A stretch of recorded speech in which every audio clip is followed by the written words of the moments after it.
बिस्मिल्लाहिर्रहमानिर्रहीम। अस्सलाम वालेकुम। जैसा कि आज आपको मालूम है कि हम लोग थर्ड चैप्टर पढ़ रहे हैं जिसका टाइटल है बैंक।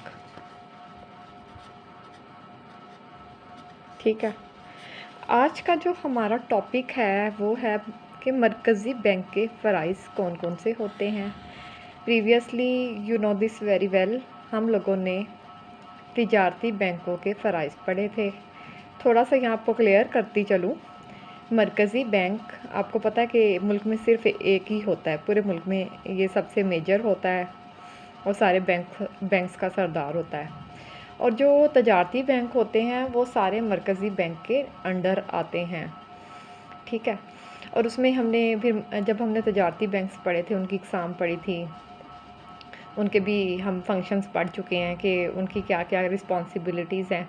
क्योंकि हम लोग अगर अपने लेवल की बात करें, हमें अपना कैश डिपॉज़िट कराना या जो भी करना है, कर्ज़ा लेना है, हम कभी भी डायरेक्टली मरकज़ी बैंक से इंटरेक्ट नहीं करते, बल्कि हमारा काम होता है तिजारती बैंक से इंटरेक्ट करना। जैसा कि आपको मालूम है कि एक अदारे को चलाने के लिए जैसे उसका आप ऐसे एग्ज़ाम्पल ले लें कॉलेज की, जैसे प्रिंसिपल एक इदारे को रन करती है, वो अकेली कभी रन नहीं करती, ना ही वो स्टूडेंट्स से डायरेक्ट इंटरेक्ट नहीं करती, बल्कि वो टीचर्स के ज़रिए इंटरेक्ट करती है कि क्लासेस लेना टीचर्स की रिस्पॉन्सिबिलिटी है, फिर उसकी एक रिपोर्ट मैडम को दे दी जाती है।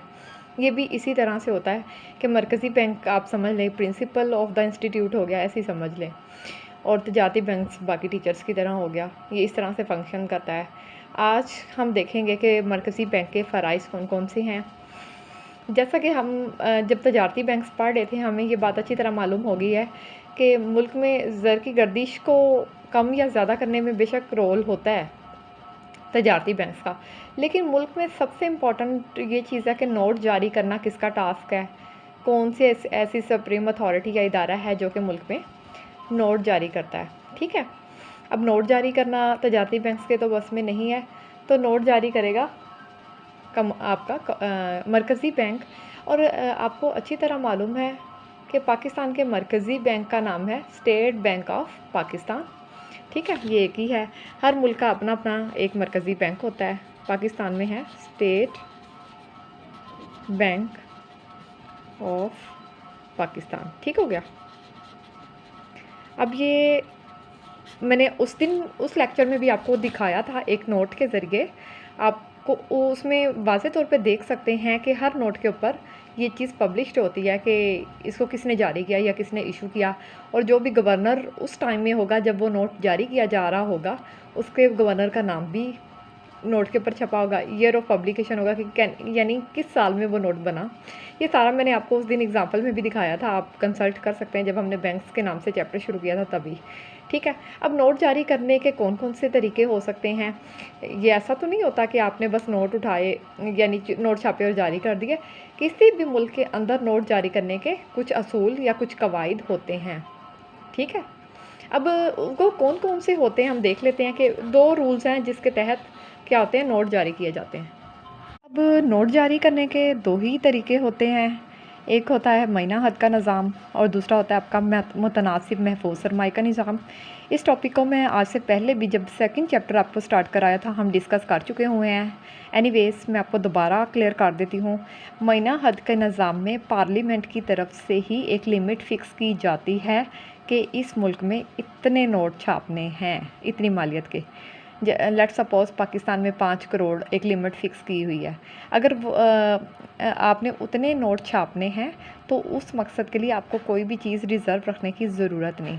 लेकिन जब मुकर्रर हद से ज़्यादा आपको नोट छापने की ज़रूरत पड़ जाए तो फिर आप क्या करेंगे, उतनी ही मालियत का सोना रिज़र्व रख के नोट छापेंगे। और दूसरा तरीका है मुतनासिब महफूज सरमाए का निज़ाम। इसमें जितने भी नोट छापने हैं आपने एक फ़िक्स परसेंटेज के हिसाब से सोना या कोई भी कीमती चीज़ आपको रिज़र्व रखनी पड़ेगी। जैसा कि पाकिस्तान में जो ये तनासुब है वो रखा जाता है 30%, किसी में 35% होगा, किसी का 25% होगा, यानी कि ये वेरी करता है कंट्री टू कंट्री। ठीक हो गया। अब ये 2 तरीके थे जिसके तहत मरकज़ी बैंक क्या करता है, नोट जारी करता है। एक आपका मुआयना हद का निज़ाम और दूसरा मुतनासिब महफूज सरमाए का निज़ाम। ठीक हो गया, ये 2 बातें क्लियर होगी। और जो पाकिस्तान में इस टाइम सिस्टम चल रहा है, that is the second one, जिसको हम कहते हैं मुतनासिब महफूज सरमाए का निज़ाम या proportional reserve system. Okay, proportional reserve system, ठीक है। और मैं आपको बता चुकी हूँ कि पाकिस्तान में मुतनासिब महफूज सरमाए का निज़ाम राइज है, और बहुत सारे कंट्रीज़ में महीना हद का निज़ाम भी चलता है। ये आपको बुक में काफ़ी डिटेल से मिल जाएगा कि किस कंट्री में कौन सा सिस्टम चलता है। महीना हद के निज़ाम में आपको पता है कि एक ही लिमिट फ़िक्स होती है, उसी के अकॉर्डिंग आपने नोट छापने हैं, और उस लिमिट तक आपको कोई भी चीज़ रिज़र्व रखने की ज़रूरत नहीं होगी। अगर आपको बियॉन्ड दैट लिमिट आपको नोट छापने पड़े तो आप उतनी ही मालियत का सोना रिज़र्व रखेंगे, जबकि मुतनासिब में 30%, 25% या 35% के हिसाब से आप क्या करेंगे, रिज़र्व रखेंगे। अब दूसरा इसका फ़र्ज़ क्या है, ये हुकूमत का बैंक है कि हुकूमत का कोई भी किसी भी कंट्री के साथ जो लेन देन है, या हुकूमत ने कोई कर्ज़ा लेना है, या हुकूमत कोई स्कीम अनाउंस कराती है, तो वो किसके थ्रू करेगी, मरकज़ी बैंक के थ्रू करेगी। इसीलिए इस पे जो अथॉरिटी होती है कि मुल्क में नोट छापने या कितने छापने, ये सारा डिसीजन भी किसका होता है, हुकूमत का होता है। इसलिए हम कह सकते हैं कि जो मरकज़ी बैंक है ये हुकूमत का बैंक है। और जो स्टेट बैंक ऑफ पाकिस्तान है वो डेफ़िनेटली हुकूमत का बैंक है। कोई भी ऑपरेशन करना है, कोई भी ये मॉनेटरी पॉलिसी या ज़रूरी पॉलिसी के हवाले से जो भी इक़दामात है वो किसने उठाने हैं, हुकूमत ने। इसीलिए हम स्टेट बैंक ऑफ पाकिस्तान को हुकूमत का बैंक भी कहते हैं। फिर the third one is that कि इसको हम बैंकों का बैंक क्यों कहते हैं। मैंने आपको पहले भी बताया है कि हमारे मुल्क के जितने भी ऑपरेशन होते हैं इसकी जो मेजर अथॉरिटी है वो आपका स्टेट बैंक है। स्टेट बैंक क्या करता है, टास्क डिवाइड कर देता है कमर्शियल बैंक्स या तजारती बैंक्स को, और वो जो भी बाकी जो काम होता है वो लेना देना या जो भी होता है, क्योंकि बहुत सारे जो तजारती बैंक्स होते हैं वो आपके स्टेट बैंक के साथ रजिस्टर्ड होते हैं, ठीक है। तो ये चीज़ फिर the fourth one is that धाती ज़र और ज़र मुबादला का मुहाफ़िज़ जो आपका मरकज़ी बैंक है, ये आपकी करेंसी धाती ज़र में कौन सा आ सकता है, आपकी कॉइन करेंसी आती है। और ज़र मुबादला का यही मतलब है जब आपने किसी भी मुल्क से लेन देन किया है तो उसका जो भी सिस्टम या रिकॉर्ड होगा वो कहाँ पे सेव होगा, स्टेट बैंक ऑफ पाकिस्तान के पास। और बैंकों का आखिरी सहारा, यानी कि मैंने आपको बताया था कि जब हम 100 रुपये बैंक में डिपॉज़िट करवाते हैं तो उस डिपॉज़िट के थ्री पार्ट्स होते हैं। एक होता है CRR, second one is SLR, ये क्या क्या होता है मैं बता देती हूँ, और थर्ड हिस्सा उसका क्या होता है, लोन आगे दिया जाता है। CRR होता है कैश रिज़र्व रेशो, यानी ये वो तनासुब होता है आपके सरमाए का जो कि जो कि तजारती बैंक मरकज़ी बैंक को जमा कराता है। SLR क्या होता है कि जिनके करंट अकाउंट या डिमांड डिपॉज़िट्स होते हैं उनको कैरी आउट करने के लिए ये एक पार्ट वो अपने पास रखता है वॉलेट कैश की सूरत में, और थर्ड वन होगा जो बाकी 70% रहता होगा वो कहाँ चला जाएगा, लोन के तौर पे दे दिया जाएगा। और इसी तरह से ये क्या होता है कि एक ही नोट से मल्टीपल डिपॉजिट क्रिएशन या ज़र की तख्लीक होती है। इन फैक्ट ज़र का जो एक नोट होता है, हम जब ज़र की रसद और आम अशिया की रसद पढ़े थे उस वक्त मैंने आपको ये पॉइंट क्लियर किया था। इसमें मेजर डिफरेंस यही होता है कि आम अशिया की रसद तो इस तरह होती है कि आपने चीज़ कंज्यूम की वो चीज़ ख़त्म हो जाती है, लेकिन अगर हम बात करें ज़र की रसद के हवाले से तो वो ज़र तो सर्कुलेट करता है, यानी पैसा एक हाथ से दूसरे हाथ, दूसरे से तीसरे हाथ मूव होता है। कि आप लेट सपोज़ आप एक नोट किसी शॉपकीपर को देते, शॉपकीपर हो सकता है अपनी वाइफ को दे, उसकी वाइफ कहीं शॉपिंग पे जाती है वो वहाँ पे उसको खर्च करेगी, और शॉपिंग वाला जहाँ से माल ख़रीदता होगा वो उसको पेमेंट करता होगा। यानी कि आप अपने ज़हन में अगर थोड़ा सा इमेजिन करें तो you will come to know that कि एक नोट एक हाथ में नहीं रहता, बल्कि ये एक साल के दौरान कितने हाथों में सर्कुलेट करता है, वही उसकी रफ्तार गर्दिश कहलाती है। और ये बैंकों का आखिरी सहारा, ये बात मैं आपको पढ़ा रही थी, यानी बैंकों का आखिरी सहारा इन दैट सेंस कि जो आपके कमर्शियल बैंक्स का एक हिस्सा मरकज़ी बैंक के पास रखवाया जाता है। कभी ऐसा कोई खदशा हो कि बैंक दिवालिया होने जा रहा हो तो मरकज़ी बैंक क्या करेगा, उनको हेल्प आउट करेगा, उनको मतलब सहारा किस तरह से देगा, उनको कैश फराम करेगा या जिस तरह की भी उनकी ज़रूरियात होगी वो उसको फुलफ़िल करेगा। तो ये था कि बैंकों का सहारा। लेकिन जब हम पढ़ रहे थे बैंक्स के एग्ज़ाम में तो उसमें ही हमने पढ़ा था कि कुछ बैंक्स होते हैं जो कि मरकज़ी बैंक्स के साथ रजिस्टर्ड होते हैं, और कुछ बैंक्स होते हैं जो कि रजिस्टर्ड नहीं होते। जो बैंक्स मरकज़ी बैंक के साथ रजिस्टर्ड होंगे, स्टेट बैंक सिर्फ उन्हीं का आखिरी सहारा बनेगा। बाकी बैंक्स के साथ उसका ये कंसर्न कभी भी नहीं होगा कि वो उनको हेल्प आउट करे, ठीक है। और इसका सिक्स्थ पॉइंट ये है कि मरकज़ी बैंक हिसाब घर के तौर पे काम करता है। अब हिसाब घर के तौर पे कैसे काम करेगा, यानी कि पूरे दिन में जितनी भी तजारती बैंक्स में ट्रांजैक्शंस होती हैं, लेन देन होता है, हम देखते हैं, हम लाखों, हर किसी भी कंट्री की बात कर लें तो वहाँ पॉपुलेशन बहुत ज़्यादा होती है और डेली बेसिस पे लाखों की क्या अरबों की तादाद में लेन देन हो रहा होता है, ट्रांजैक्शंस हो रही होती है। हम बैंक में पैसा डिपॉजिट करवा रहे होते हैं, निकलवा रहे होते हैं। आप एक सिटी में ही देख लें कि एक एक बैंक की ही आपको इतनी ब्रांचेस मिल जाते हैं, तो आपको अंदाज़ा होना चाहिए कि मुल्क में कम अज़ कम पाकिस्तान के अंदर 20,000 प्लस बैंक की ब्रांचेस होंगी। अब हिसाब घर कौन करेगा? मरकज़ी बैंक, यानी जो भी लेन देन है वो सारे, उसका एक रिकॉर्ड कहाँ आएगा? मरकज़ी बैंक के पास, फिर वो क्लियर करेगा। अभी इसकी ये सेंस बनती है कि अक्सर हमारा अकाउंट, हमने लेट्स सपोज़ आपका बैंक अकाउंट यूबीएल में है, अक्सर ऐसा होता है कि आप अपना कैश एटीएम के ज़रिए किसी भी बैंक से विड्रॉ करा सकते हैं। अब ज़ाहिर बात है कि अब अगर यूबीएल में अकाउंट है, आपने एचपीएल से लिया, अब ये जो अमाउंट है वो एचबीएल से यूबीएल में जाए, या यूबीएल वाला एचबीएल को तो देगा ना जो आपने एचबीएल से विड्रॉ कराई है, जबकि आपका अकाउंट किस में है? यूबीएल में है। तो मरकज़ी बैंक आपके लिए हिसाब घर का फंक्शन सर अंजाम देता है। दिन भर में जितनी भी ट्रांजैक्शंस लेन देन होती हैं, वो फिर at the end of the day उस पेमेंट्स को क्या किया जाता है? क्लियर किया जाता है। And the next and the last function of the मरकज़ी बैंक, ये या स्टेट बैंक कह लें, वो क्या है कि बाज़ार ज़र का नाज़िम। आपको नहीं पता हो कि बाज़ार ज़र क्या होता है? अक्सर कभी आपने शायद न्यूज़ नहीं सुनते होंगे, लेकिन मैं आपको बताती चलूँ।